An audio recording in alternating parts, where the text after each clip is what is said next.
هرات کې د هټیو پلټنې طالبان له محرم پرته ښځو ته د پیرلو اجازه نه ورکوي.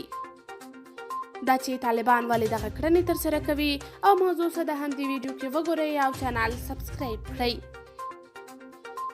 هرات کې د هټیو پلټنې طالبان له محرم پرته ښځو ته د پیرلو اجازه نه ورکوي. طالبانو په هرات کې د ښځینه توکو هټیوالو ته خبرداری ورکړی، وروسته له دې باید له محرم پرته ښځو ته اجازه ورنه کړي چې هټیو ته یې دننه شي. طالبان سه شنبه د غبرګولي پر 24مه د هرات ښار لیلامي واټ هټیو ته له دننه کېدو وروسته هغه ښځې چې یوازې هلته د اړتیا وړ توکو د پیرلو لپاره تللې وې راویستلې دي.